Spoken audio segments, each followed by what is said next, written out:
Hi, thank you for joining us. I'm your host, Nada Youssef, and today we're talking about facial fillers and injectables are growing in popularity around the world. These procedures are minimally invasive and performed in a safe and effective way.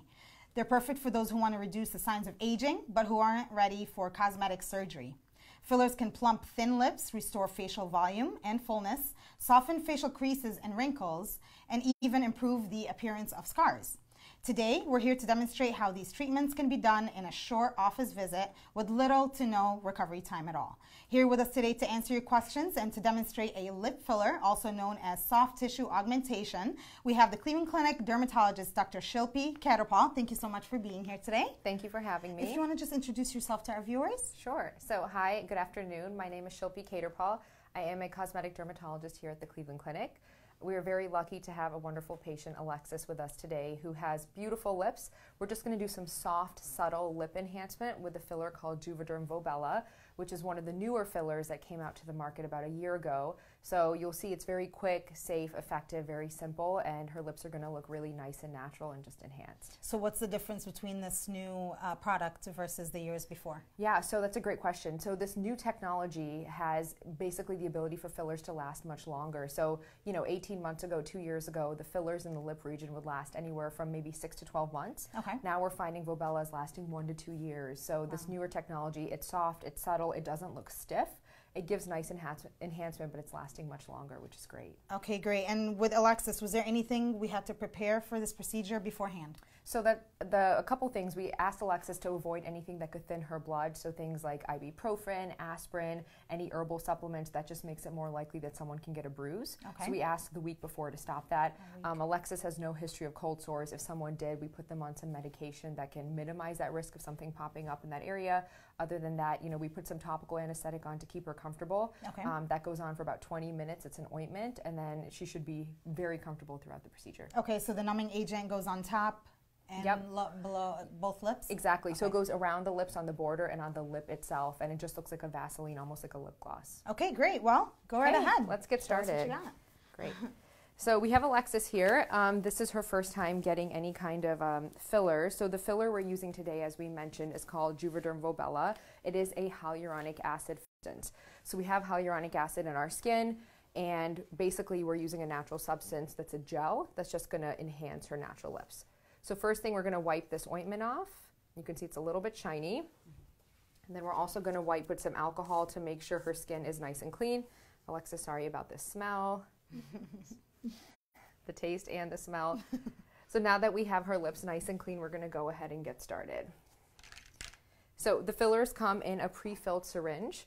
So once we use the syringe on Alexis, this becomes her syringe, and we'll probably use most of the contents. Started here, you can see Alexis has really, really nice lips. We want to make sure that we kind of analyze the proportion of lips. So the upper lip is always a little bit smaller than the lower lip. We look at this kind of 1 to 1.5 ratio.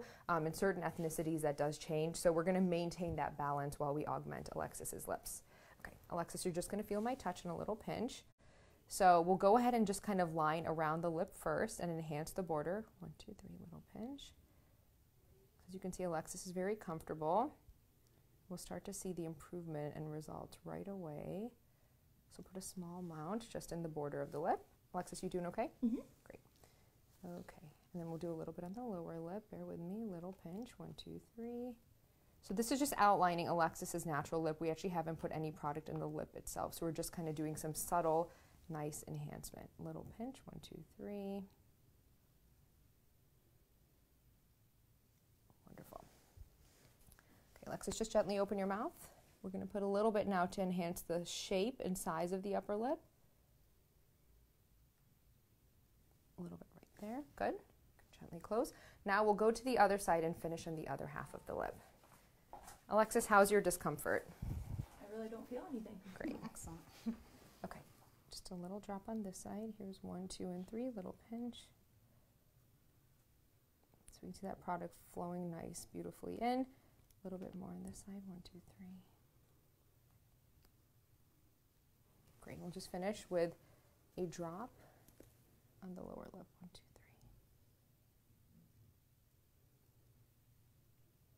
3. Perfect. So That's it for the injection part. Now you can see Alexis has a little bit of swelling. I typically tell people about 20% of what they see is swelling. To minimize the swelling, we will give her some ice. But the full effect, even though she'll see improvement now, it takes about a month for the filler to incorporate with the skin, into the skin and to see the full effect. So if there's any areas that look like they're oozing, which they're not, we would hold pressure. But I'm going to give Alexis an ice pack at this point. Okay.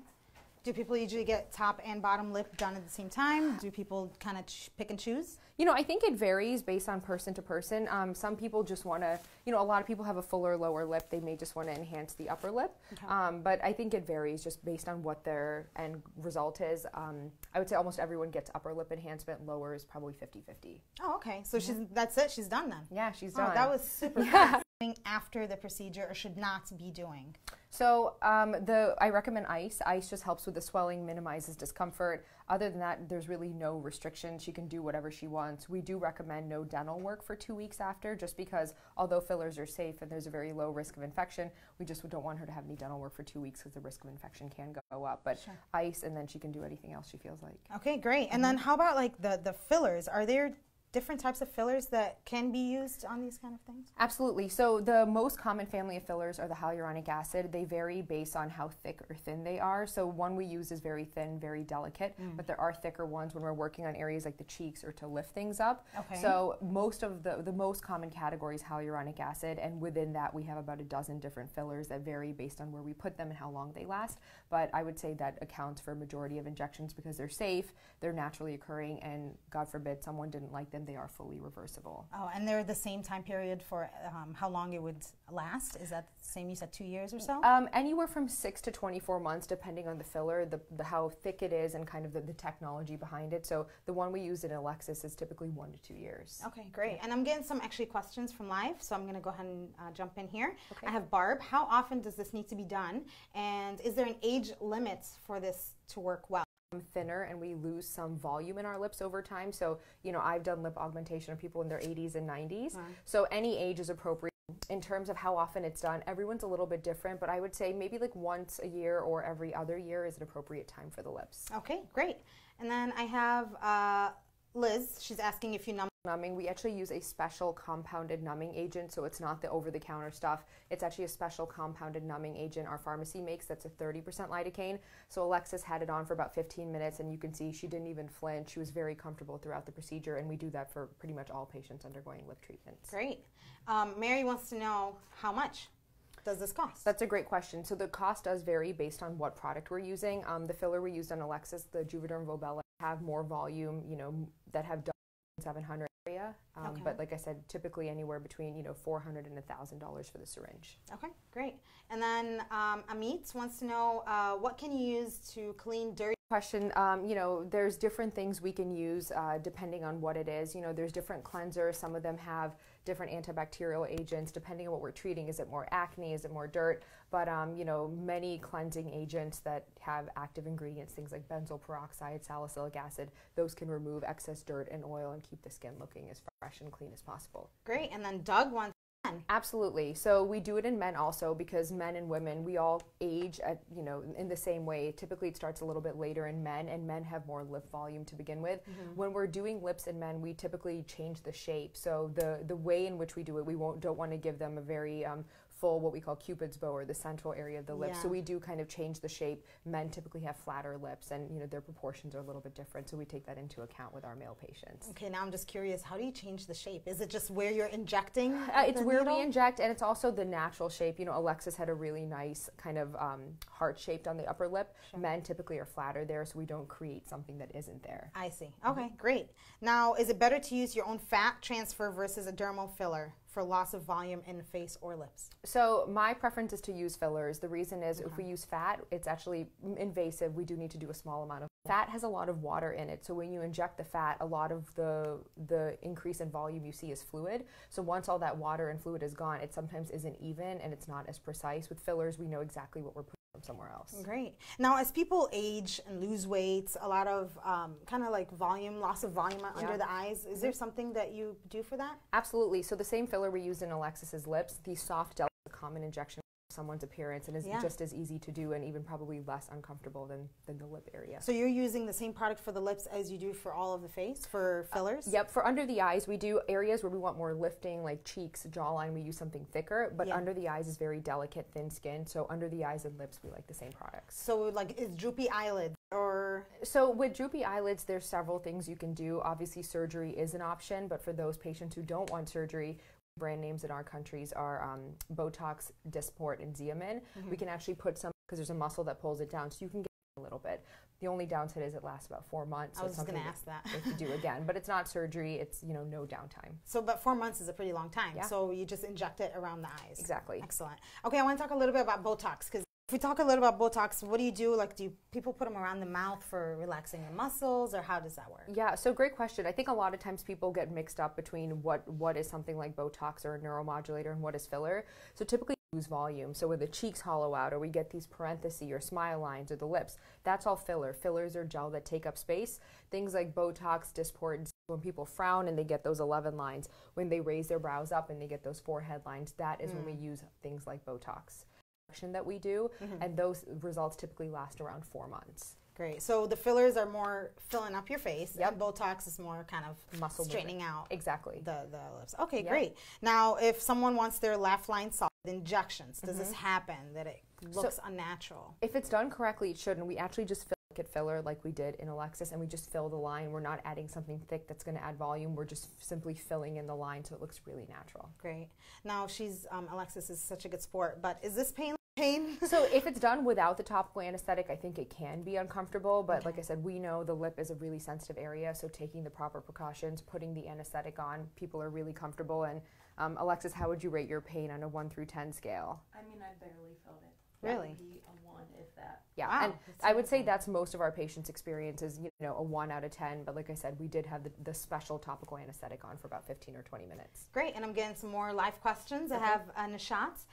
What are the... So everyone gets a little bit of redness and swelling that typically lasts a day or two. Sometimes people can get a bruise. A bruise, just like any other bruise, would last for a week. It is extremely rare, I would say less than 1%, to get an infection. And with people that have a history of cold sores, if they're not on the medication beforehand, like an antiviral, they can get an outbreak of cold sores after the injections. Oh, wow. Like, is that immediate? Usually within the day or two after injection, they can get it. And Terry wants to know, how often do they have to be repeated? And I know that kind of probably depends on where you're working. I think it, depending on what area of the body we're in, and where on the face we're injecting, what the product is. For lips, I typically say once a year, once every other year. If we're doing kind of around the mouth, it's once a year. Cheeks, maybe every 2. Also, what product we're using. Okay, great. And then Brenda, autoimmune rapid weight loss. The doctor said it won't come back. Would this be considered for me? Yep, so the fillers aren't going to replace any muscle you lost, but the hollowing you get when the muscle goes away can make people look, kind of sunken and sour, kind of replace some of that volume, and it can look really natural. Amazing. And then how about people complaining about crepey skin? Yeah. So when we come to crepey skin, I like to think of the skin as an elastic rubber band. Over lifestyle and aging and genetics, we have a lot of lasers and devices that can address that. And I typically tell people, if they have questions, visit your dermatologist and you can discuss what's right for you. Great, great. And now, do you ever turn down candidates for this? Is there other candidates that are actually not good for this kind of procedure at all? So for the injectables like fillers and neuromodulators, injection, an acne spot in the area we wanted to inject, but typically it's, pretty much everyone's a candidate. It's just making sure that we kind of go through the expectations, and, I typically say don't do it a week before a big event. Someone has a wedding to go to, a class reunion. In case you get a bruise, you don't want to do it a week before a big event. Right. Okay, great. Now, I'm sure most patients are happy. Alexis seems happy. Yeah. If someone is not happy, is this reversible? Is there something you can do to suck it back out? Absolutely. So it is 100. It's actually an enzyme that dissolves the filler. It doesn't dissolve anyone's natural substance. So if Alexis didn't like it or there were any side effects, it's a very quick. Is it like dissolves it, or what dissolves it? It just dissolves everything. Yeah. Okay, great. And what Karen wants to know, what filler is used under the eyes? So there's several products you can use under the eyes. One of my favorites is the one we use in Alexis's lips called Restylane under the eye. It really depends on how sunken they are, your anatomy. So I don't think one product is right for everyone. It really depends on your age, your genetics, and what the end goal is. Okay, now do you work with the neck? Absolutely. At all? We do. We do a lot of different things with the neck. Okay, can we kind of like demonstrate what kind of, sorry, sure. Alexis, we're going to use you again for your beautiful neck. Yeah, so Alexis's neck looks great. So, you know, I, like Alexis, have something called very, very fine necklace lines. You can see these very, very subtle horizontal bands in the neck. A lot of women come in and over time they get a little bit deeper. These necklace lines are something that we can actually fill, drop a filler in, and it smooths them out. As people get older, they tend to get some crepey to the skin. Great. And then what about, what is it called, Kybella? Is that something that kind of helps with the fat underneath? Absolutely. Or? So Kybella is really unique. It came out about 3 years ago, and it's actually a bile salt. So we actually have the enzyme that Kybella is made out of called deoxycholic acid in our body. So when we eat a fatty meal, you eat a burger, French fries, your body really... So that comes in an injectable form, and Alexis doesn't have this, but this area right here is called the submental region, or some people call it a double chin. Be injected with Kybella. It dissolves fat, it tightens the skin, and it can really help contour, and it's just a few small injections, and it's very well tolerated. Great. And then Sophie is asking, what can be done to remove bags? And something that people come in very commonly for the bags from, it can either be fluid or fat, and address it. But like I said, the fat can be removed surgically. If it's fluid, there are other treatments for it that kind of leads to people looking full and puffy under the eye. So how do you know if it's fat versus liquid? Yep, so fat stays the same all the time. The fullness under the eye is always there. With fluid, it's actually worse in the morning when people are lying down, and it gets better throughout the day. So if it changes throughout the day, it tends to be more fluid. If it's the same all the time, it's typically fat. So it's like when you wake up and you kind of swollen in the face. Exactly. That's liquid. Yeah. Okay, great. Absolutely. Now I can ask you a million questions, but do you kind of want to talk about what things can be done that maybe I'm not even talking about or people are not asking about? Yeah. And while we're doing this, I just want to let our viewers know we are talking about cosmetic facial fillers and injectables. If you guys have any questions, please type them in the comment section below, and we'll ask them here live. Sure. So I think a common thing that comes up, a lot of times people come for things like lip augmentation. They also come for neuromodulators, things like Botox, Dysport, Xeomin. So those areas are typically in the upper face. So if we look on Alexis, the most common areas, Alexis, can you frown?